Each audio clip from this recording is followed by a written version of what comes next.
Hey, it's Dr. J. We're finally in the beginning of Chapter 8, which will probably last us all the way until the next test. Polar coordinates is the topic today, and I'm just going to start with a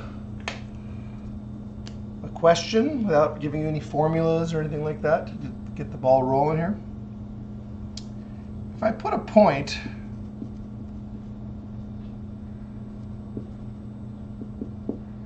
in space,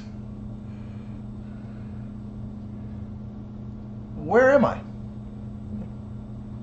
Where is this point? How do we describe the quote-unquote coordinates of this point? Well, you've been doing algebra for a long time, and you probably are well aware that it depends on where the origin is.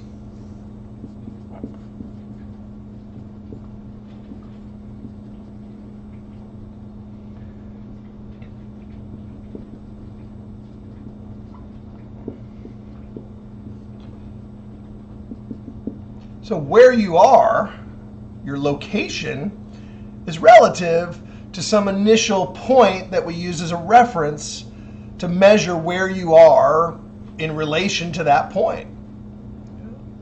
And so the traditional Cartesian way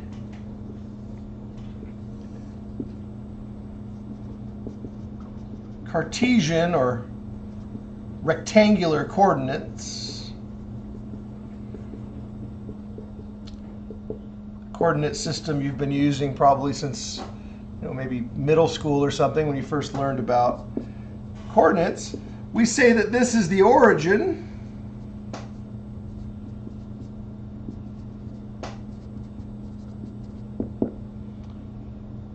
and we measure this point in relation to the origin.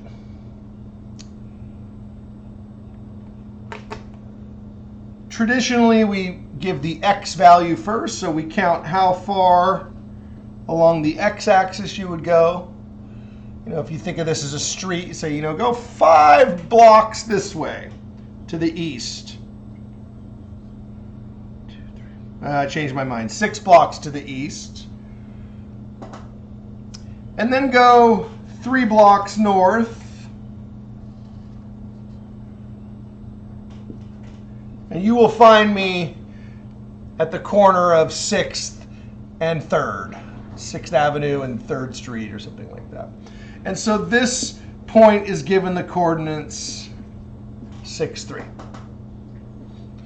Typically we use alphabetical order in rectangular coordinates, so we say x comes before y.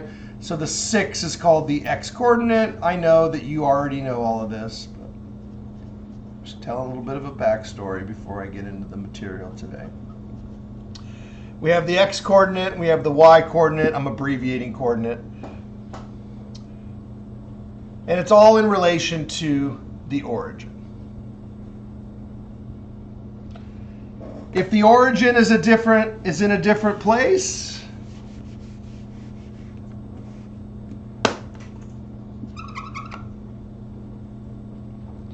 suppose the origin was here.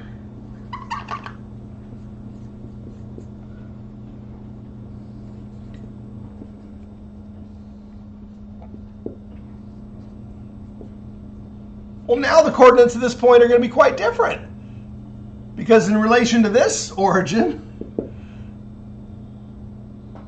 well, going to the left would be negative.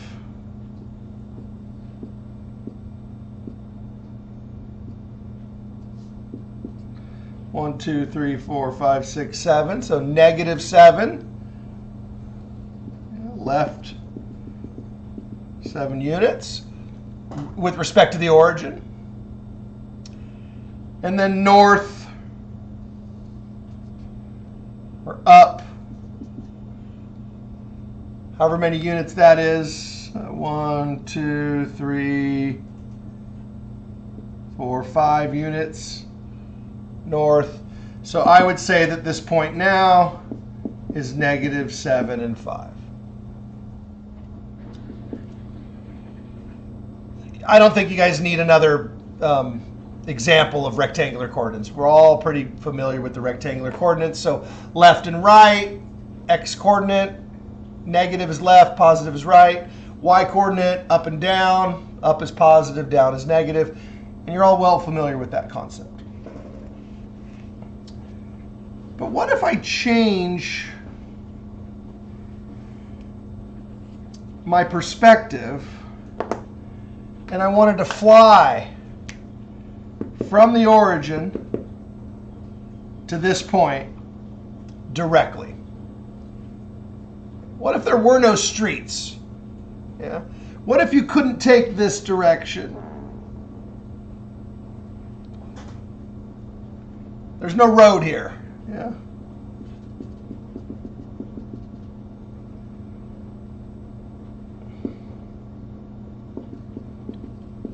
So suppose there was no path. You couldn't go left and up.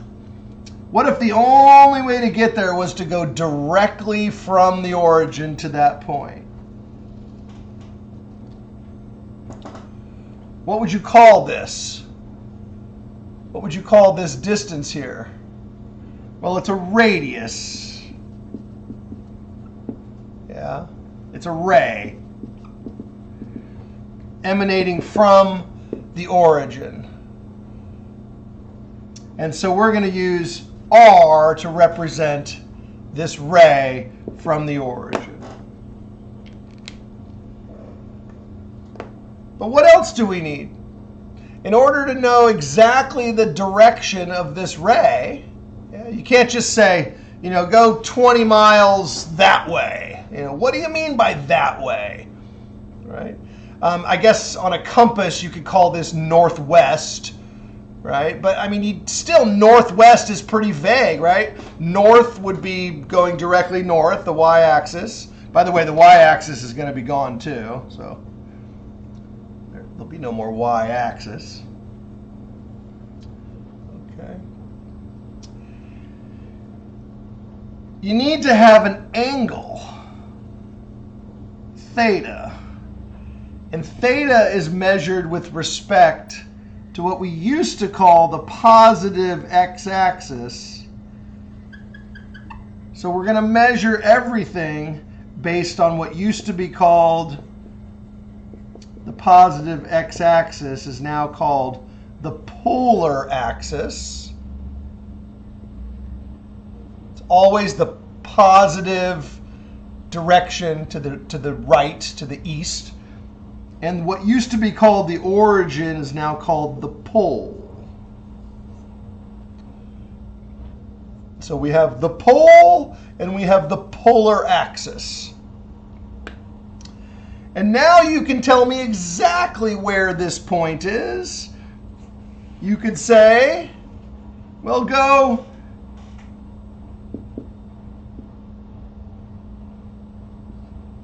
eight units from the pole, a ray of 8 units, and I want the angle to be 150 degrees, or I'll probably use radians, which would be 5 pi over 6.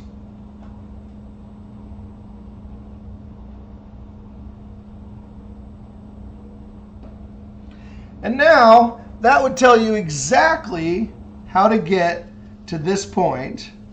And so these are the polar coordinates.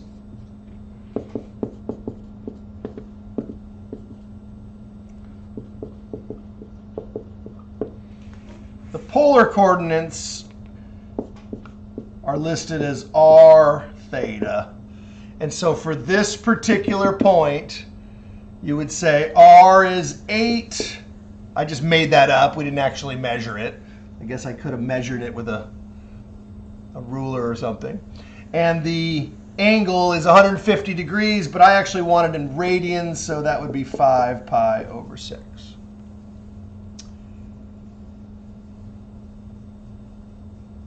So that would be one way to represent this point using polar coordinates. So there is no more y-axis. There's no more x-axis. Although I shouldn't say there's no more. It's still there. It's kind of behind the scenes. There, you have the x and the y-axis that you can't really see in the polar form. So the polar coordinate system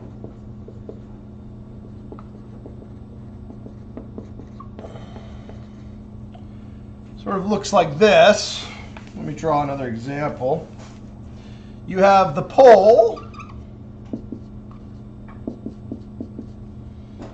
You have the polar axis. Okay. And then you have a series of concentric circles.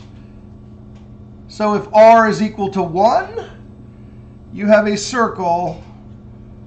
Let me try to draw it kind of light.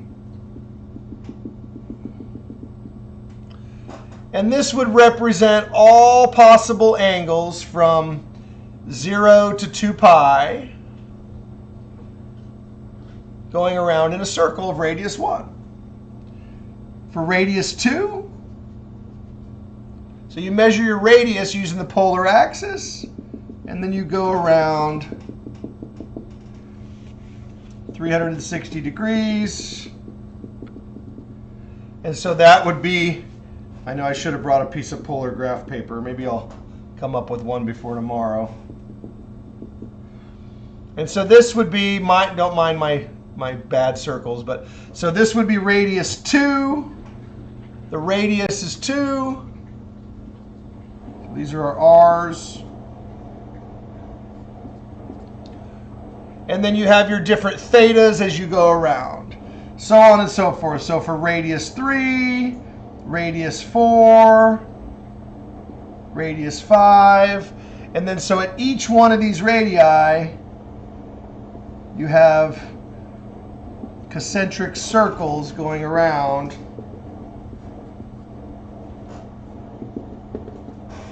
So it kind of looks like a giant target or bullseye. And this is the polar coordinate system. Sometimes we put in some invisible axes.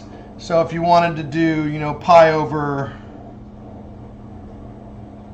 let's do pi over, I don't know, how about pi over 4?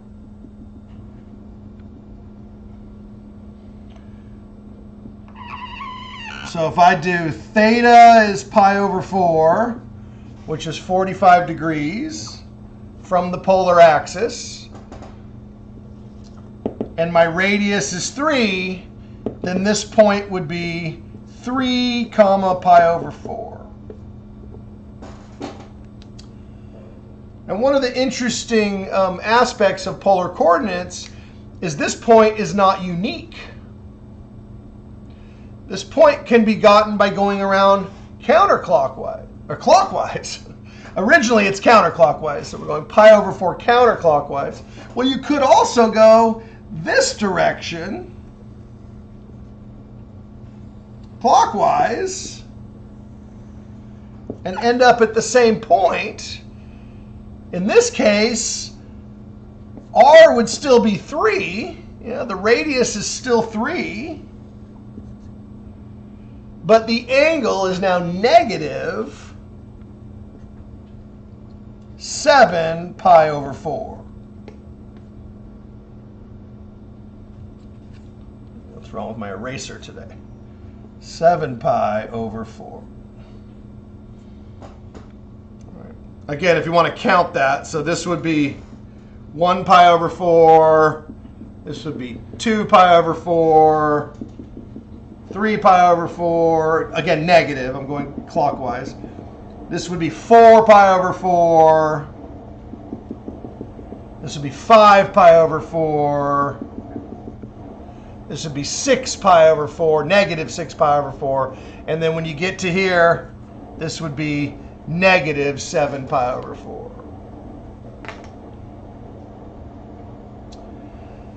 So the angle can be negative. If the angle is negative, then you're going to go around clockwise. If the angle is positive, you're going to go around counterclockwise. So you have multiple representations for this same point. You could even go around more than once. You could start here at the polar axis and you could go counterclockwise.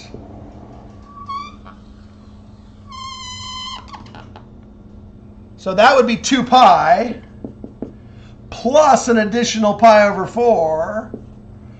And so this would be the same thing as pi over 4 plus 2 pi, or in other words, 9 pi over 4.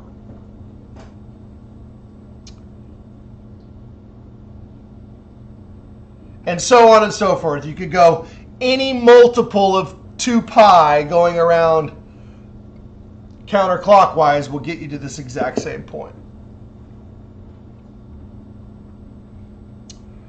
Okay. Notice that the radius must be positive.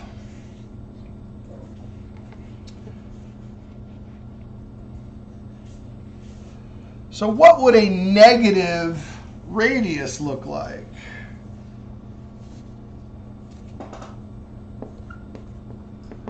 What if r is less than 0? What happens? So for example, suppose I had the point -3 and pi over 4. Well, it would not be here. That's not the right position for that point.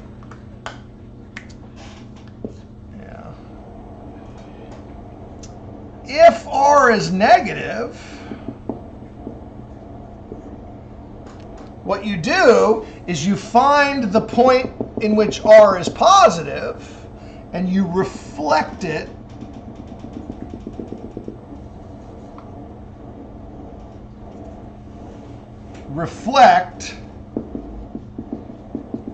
about the pole.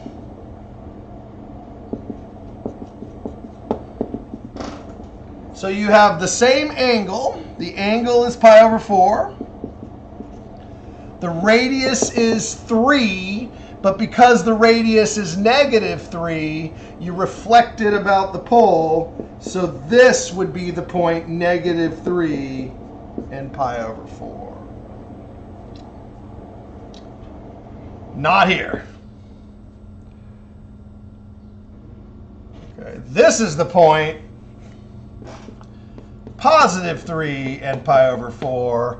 So -3 is way over here on the other side of the pole.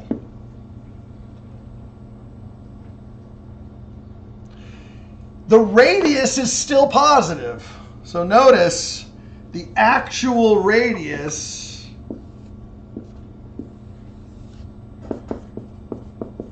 is always positive. So the absolute value of -3 is 3. So the actual radius is still 3. So you can't actually have a negative radius. You can put the symbol for negative, but that negative does not mean that this radius is actually negative. It just means that it's reflected across the pole.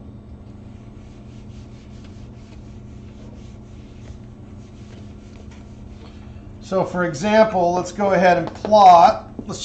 I'm done with my warm-up now. I hope that you're at least introduced to the concept. Let's just go ahead and dive in and do some problems.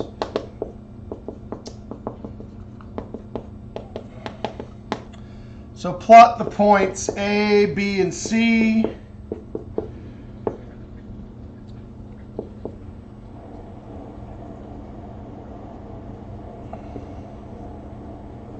Sorry, I put the 3 on the wrong spot. So 3.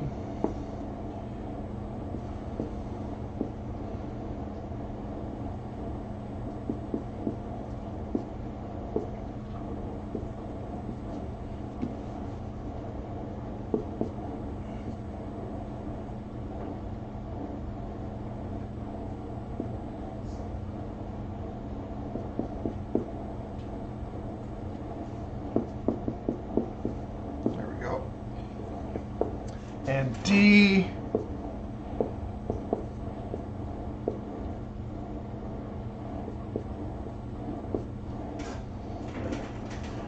All right, so plot all of these points.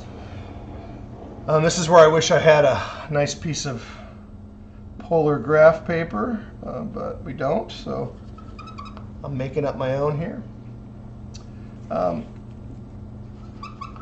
I just want to make sure I have room to fit all of these points. So let's see, 1 to 5. So 1, 2, 3, 4, 5. So I need to make sure that I have a radius that's enough to get all of these points. All right, so A, radius is 4, and the angle is 5 pi over 3. So the radius is 4, and the angle is 5 pi over 3. So here's 1 pi over 3. Here's 2 pi over 3. Here's 3 pi over 3. So each one of these is a multiple of 60 degrees. Here's 4 pi over 3. So here's 5 pi over 3. So we're going from radius of 4. The angle is 5 pi over 3. So I'm right about here.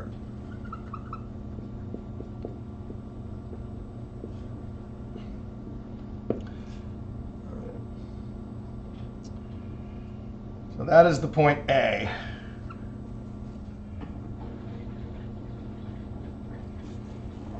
Okay. How about this one? 2 and negative pi over 2. So we'll go over 2 units. The angle is negative pi over 2, negative. So right about here. 90 degrees negative. So that would be B.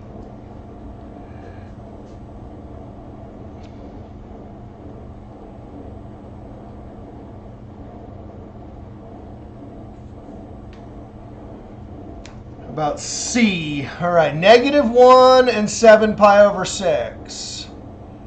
So first let's find where positive 1 is. So here's positive 1.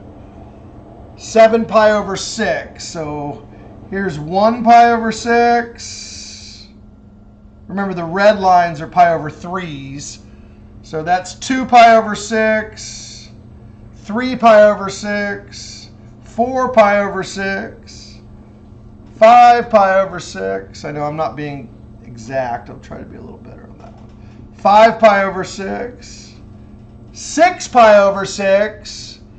So if you get really good at this, you can actually start right here at 6 pi over 6, and you can skip the first 180 degrees. And now you get to 7 pi over 6. All right, so this is the angle 7 pi over 6. All right, now don't put the dot yet. This would be if the R was 1. Yeah. So now you got to reflect across the pole. Used to be called the origin. It's called the pole now.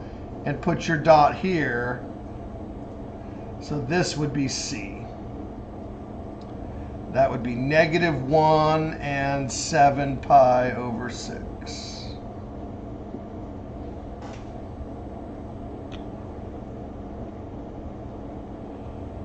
All right. And then for part D, we got negative 5 and negative pi. So let's first go out to 5. Positive 5, because that's the radius. Then we're going to go negative pi. So we're going to go this direction, negative. All right, negative pi. So this would be the point. This would be the point if it was this. Positive 5 and negative pi would be right here. So I want negative 5, so now I'm going to reflect across the pole, and look where I end up, right back where I started. And so this would be the point D -5, -pi. That would be the point D. So you got your A, B, C, and D. One thing that's very useful in Chapter 8 in general is to take advantage of the fact that you've already had, at least 10 years, or maybe even more, depending on how old you are at this point. Definitely had several years, maybe 5 or 10 years, of X's and Y's, right? Pretty much, the average student in this class has been dealing with X's and Y's since you were probably 12 or 13 years old. Probably on a very primitive level when you were little, but I can guarantee for the last few years since you've been in college, you've been dealing with X's and Y's every day, right? I hope, if you've been doing your homework every day. So one thing that's good is to be able to convert back and forth. So we sometimes like to do an overlay, where we overlay the polar with the rectangular, or also known as Cartesian. I don't have time to give you the whole story of René Descartes, but it was named after René Descartes, a French mathematician and philosopher. 17th century. Spare you the full story of the fly on the ceiling, but that's a story for another day. So we like to overlay right on top of your old X and Y coordinates. You have your X, you have your Y, and then you just put your polar coordinates right on top of it.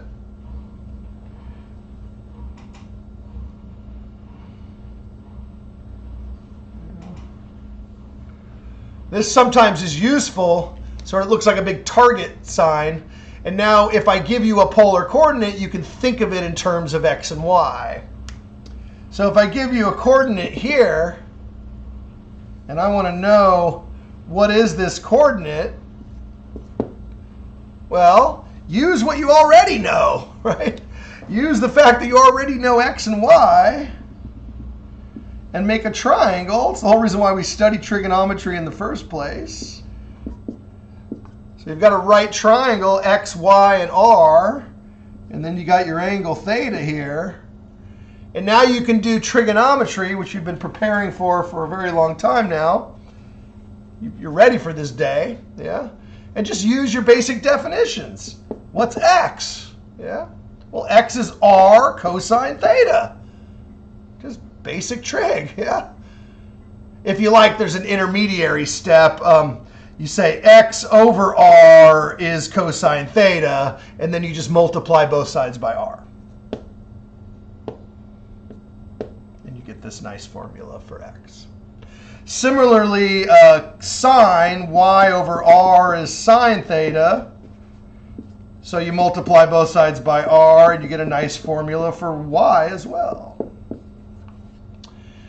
And so when you have the polar coordinates on top of the rectangular coordinates, you get a nice set of formulas that'll easily tell you who X and Y are. Okay. You can also talk about theta as well.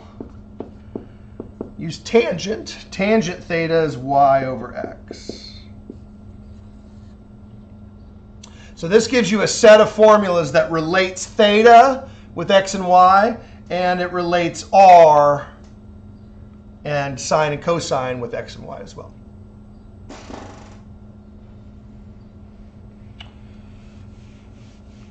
Let's see how that works. Example 2. Convert the Cartesian coordinates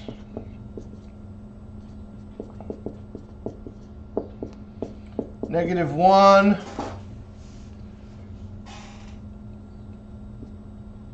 and -5 to polar.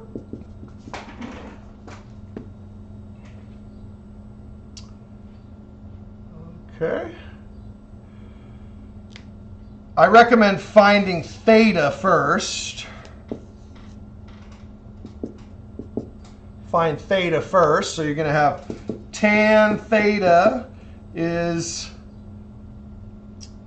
-5 over -1, which is 5. You might need your calculator. If that's not a special angle, you'll need your calculator.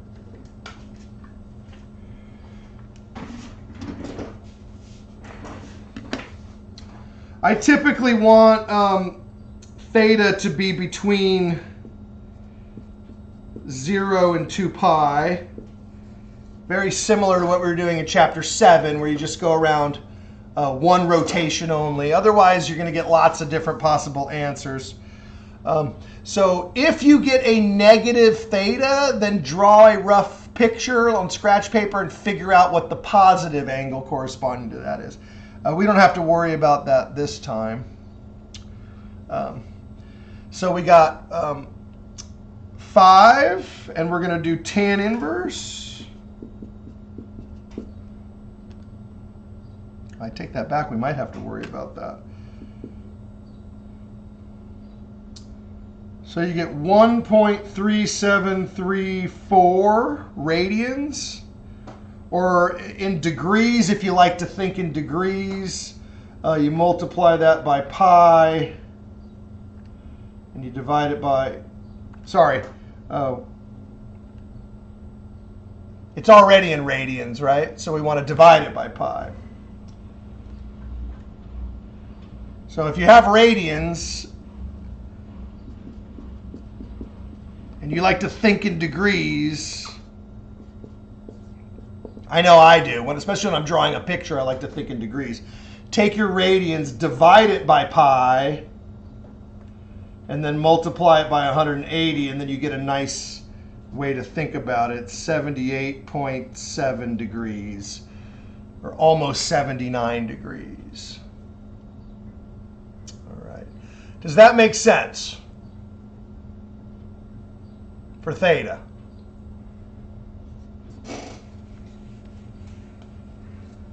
Well, it makes sense only if the point is in quadrant 1.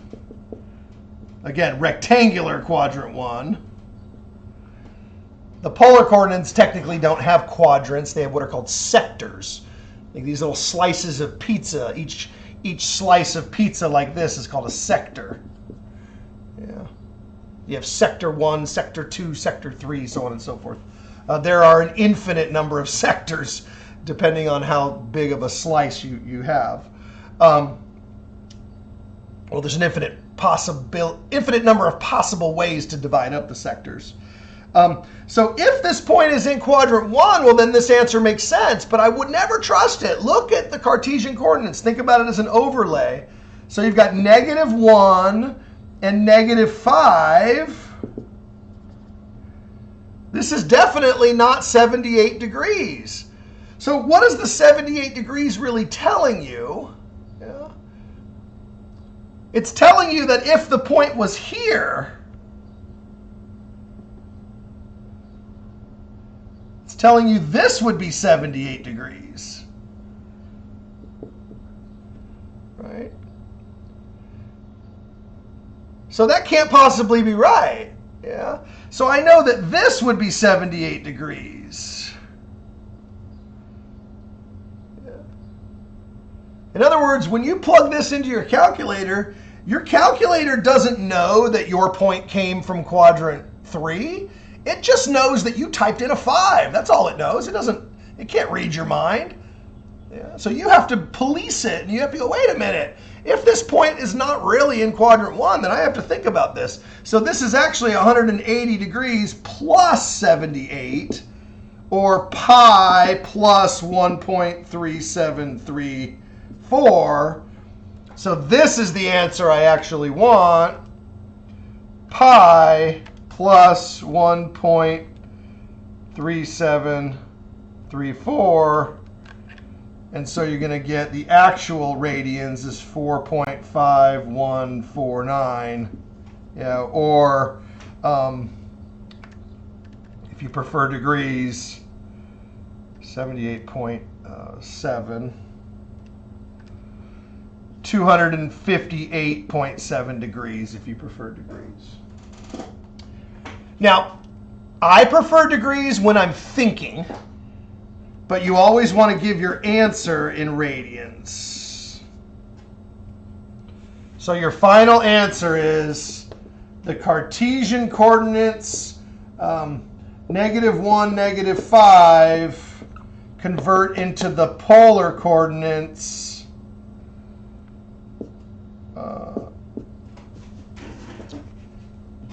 r theta, and we now know theta.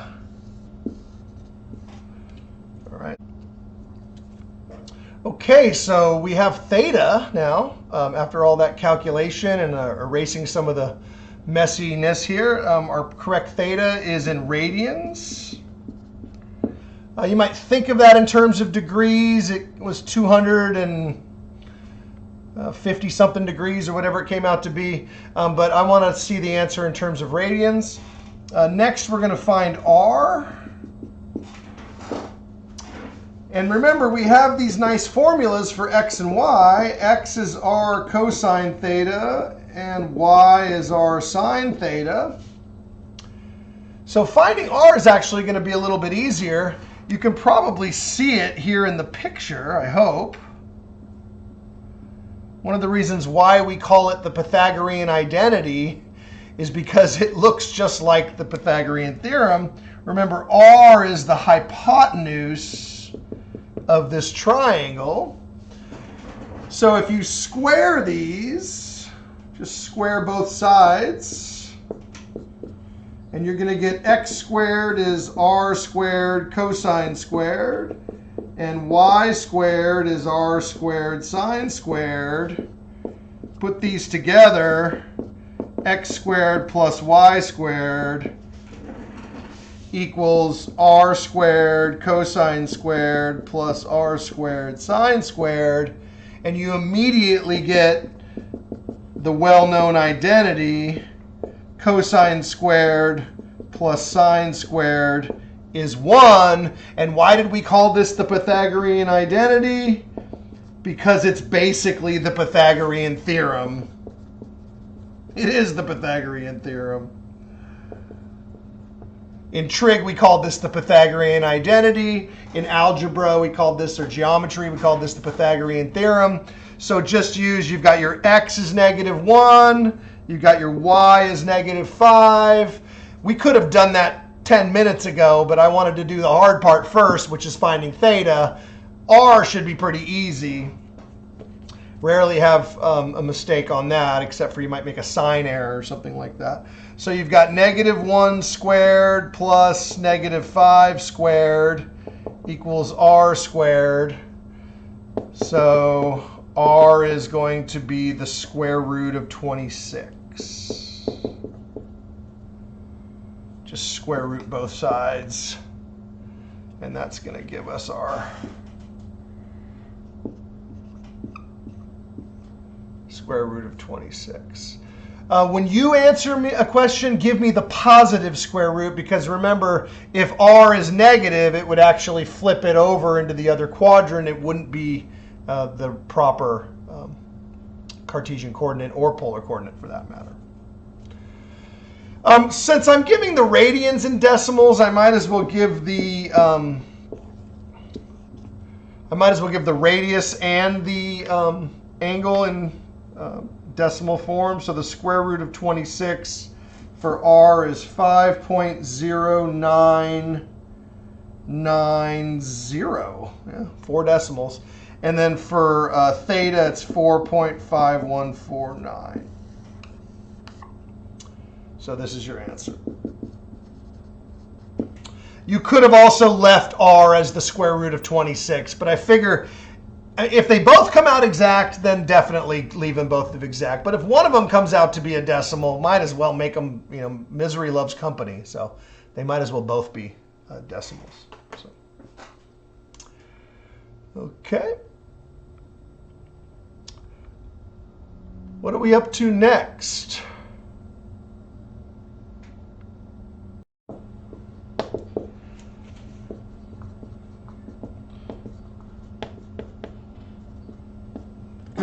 polar coordinate, 4 and 7 pi over 6 into Cartesian.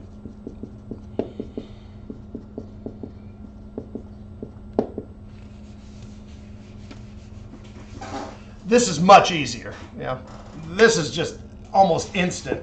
X is r cosine theta, y is r sine theta. When you're going from polar into Cartesian, you don't even need that third formula involving tangent. It's just not necessary. All right, you can just do it immediately from this. So you have your r, you have your theta, you just plug them in and take your free answer. I'll give you one of these on the test so that everybody can get one free answer just by following the directions. When I was in this class 30 some odd years ago, my biggest mistake was getting them backwards. It's probably because when I was a kid, I memorized sine first and then I memorized cosine later. But in this business, cosine comes first. X is cosine and y is sine. But the way I learned it when I was 19, 20 years old is I learned sine first. And so I would always get my x's and y's backwards because of the way that I learned it. I don't know. Hopefully I taught you guys the right order. Cosine is actually first. That's x. And then sine is y.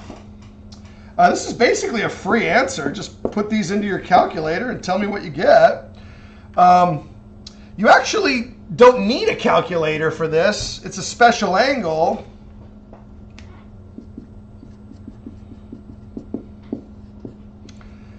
So you don't need a calculator. You know your 7 pi over 6 is down here in quadrant. Oop, you can't see that. A 7 pi over 6 is down here in quadrant 4 or 3, what we used to call quadrant 3. All right, so you know that's 1, 2, or negative 1, 2, and negative square root 3. So both the sine and the cosine will be negative. So that'll be 4 times negative root 3 over 2. And this one will be 4 times negative 1/2. So the y coordinate is nice. That comes out exactly negative 2. The x coordinate is negative 2 square root 3. Approximate if instructed. Otherwise, if you're not told to approximate, I don't even know if you can read that. Approximate if instructed by the directions, otherwise leave as exact. I prefer exact if I can get it. All right, I try to avoid big decimals unless I absolutely have to use my calculator. Then, you know, if this wasn't a special angle, obviously you'd have to use your calculator.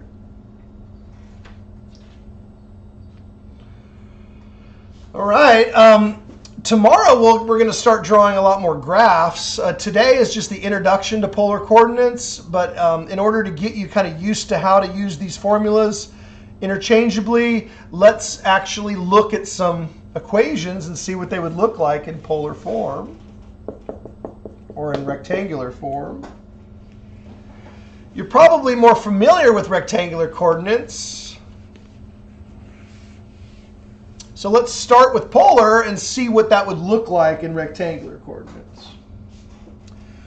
Interesting note about polar coordinates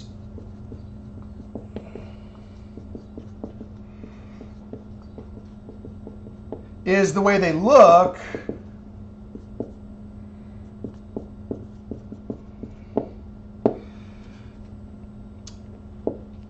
The way a polar equation looks is r is kind of like your function of x. So you say r of theta. This is kind of like your f of x. So you treat theta like we used to treat x, and you treat r like you used to treat y. I always wondered why we don't write them like this. If we're treating theta like x, my first question when I had this class was, why don't we put theta first then if it's like x, but we don't. All right, it's just a tradition. It goes back hundreds of years. We put theta second, even though it's going to act like our x when we're doing our polar equations. So let's look at the polar equation. R of theta is 6 cosine theta. And we're going to convert this into a Cartesian equation, in other words, an x and y. As I mentioned before, the R of theta is the function notation. For all practical purposes, R of theta is just R. You probably got used to that. I hope you got used to that in algebra, where we would say f of x, and then the very next line I would say y. Similar thing here. R of theta is the function notation. You don't want to be using the function notation when you solve the problem. So R of theta literally just means R. Okay. We don't use the notation f and g and things like that in the polar functions, at least not yet. There might be a time in another class. Okay, so we want to replace this. Remember what you have in your head here. You've got several different formulas. You've got x squared plus y squared equals r squared. And you've got x is r cosine theta and y is r sine theta. Okay, and then you also have the other one with tangent if you need it. You won't need it for this example, but if you do, you could obviously divide sine and cosine and get tangent. Notice we don't have any r squareds, so we're going to multiply both sides by r so that we can get r squared. And I don't like the way r6 looks, nothing personal, but I just like to write it as 6r. And this is basically done now. You've got your x squared plus y squared. You can replace r squared with x squared plus y squared. And you have r cosine theta. You can replace those with x. So this becomes x squared plus y squared equals 6x.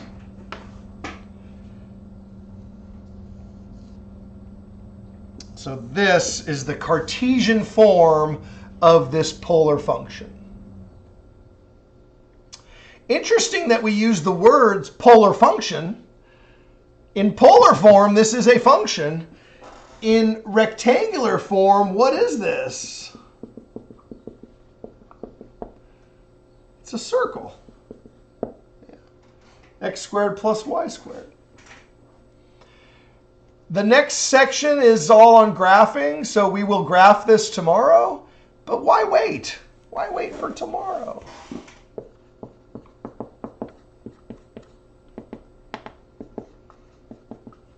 I'm not sure if you see the circle there. I never know what people see. You know, I look at it and I go, clearly that's a circle. By the way, if you're just trying to get your homework done, this is it. This is all you need to do for today, or at least for this particular problem.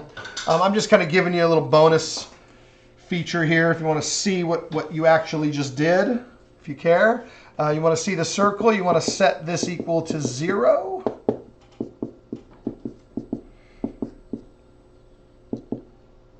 And you're going to complete the square.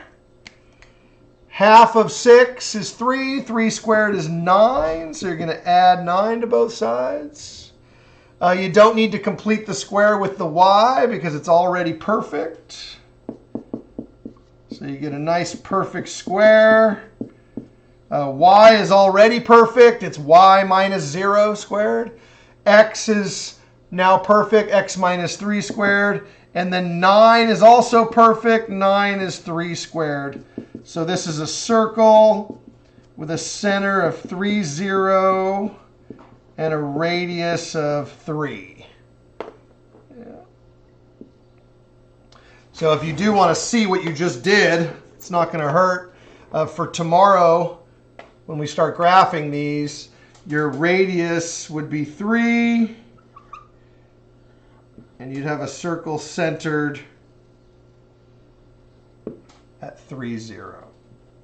So this is r equals 6 cosine theta. It's the same as x squared plus y squared equals 6x. In rectangular form, this is not a function. It doesn't pass the vertical line test. However, in polar form, it's a function. Yeah. R is a function of theta. In polar equations, we don't have the vertical line test anymore. We have another type of test called a radius test. If you draw a radius from the origin, and that radius hits 2 points on the same ray, then it would not be a polar function. But we'll get to that later. I just wanted to give you one little view of what you just did. So this is the center, 3, 0, and the radius, 3. Okay. Let's go the other way. Want to see what a parabola looks like in polar form? Sure you do.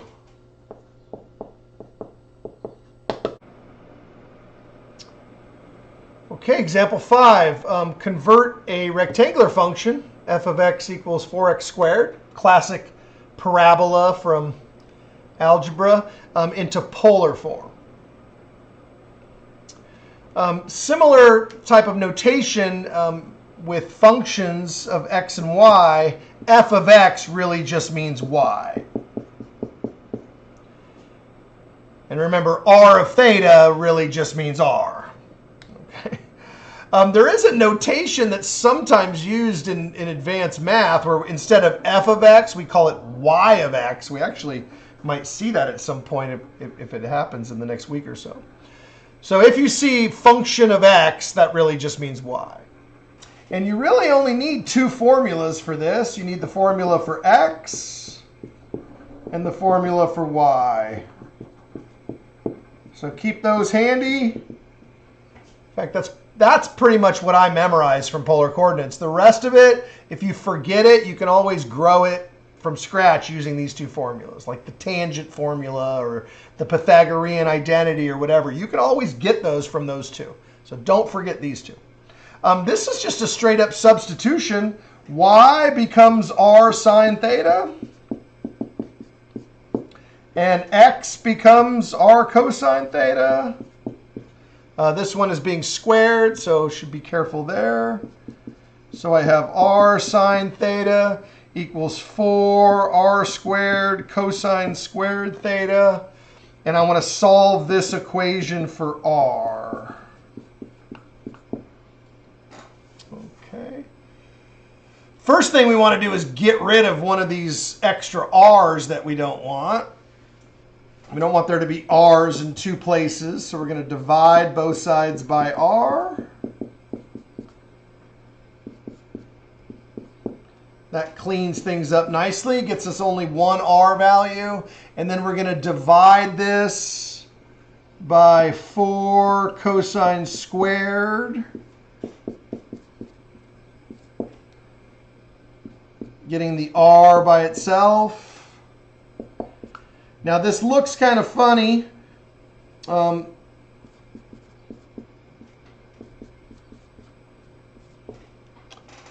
So I'm going to simplify this a little bit more. The first thing I'm going to do is write it in traditional r equals form. I'm also going to write the 4 as a 1/4. So I'm going to go ahead and put this invisible 1 back in there. And then I'm going to write this as, oops, I accidentally wrote sine when I meant cosine. Cosine squared on the bottom. I'm going to write this as sine theta over cosine theta cosine theta.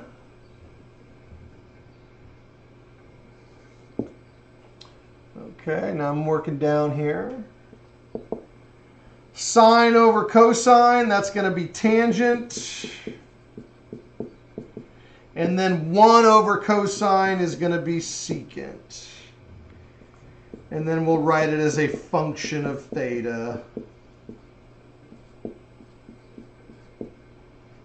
And there you go.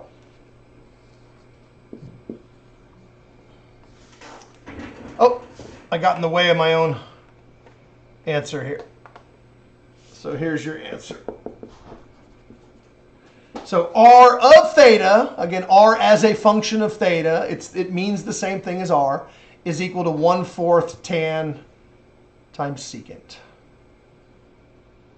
You could also write 0.25 if you want it to look a little more scientific-y. Or you could just leave it as 1/4.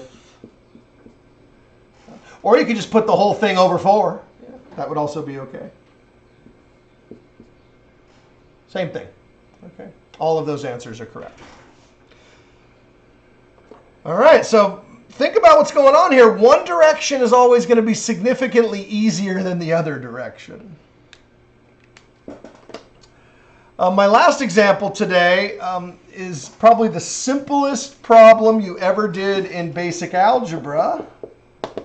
A line written in polar form.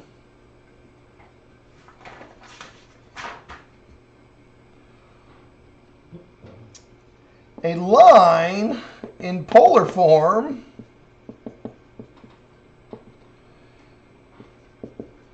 is given by r equals, now this is one particular line. It's not like every line is this particular equation, but it has this particular form.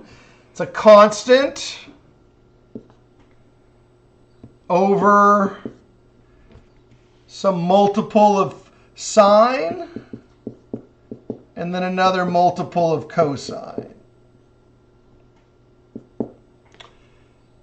So this is a polar line, a line in polar form.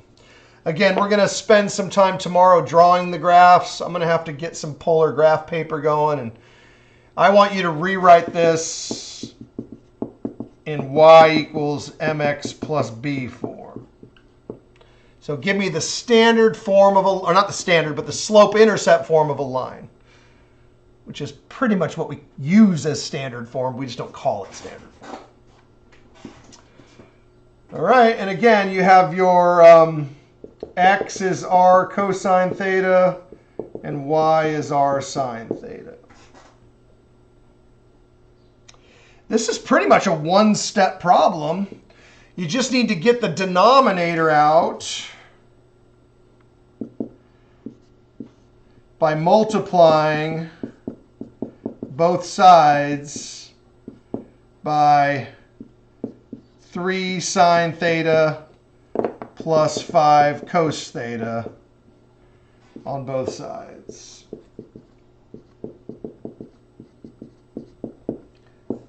That pretty much does it.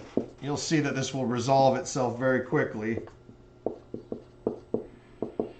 When I multiply the r, I squeeze it in between the constant and the trig because I'm trying to use these identities here.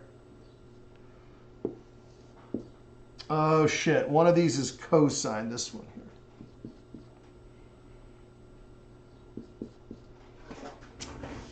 The second one is cosine. I started to write sine on accident. All right, so this becomes 3y and 5x. And now you want to put this in y equals mx plus b form.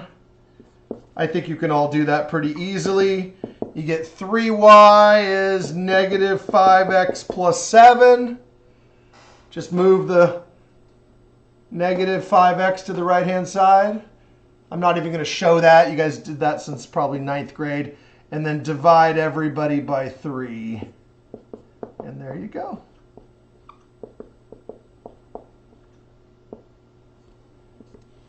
That's your answer.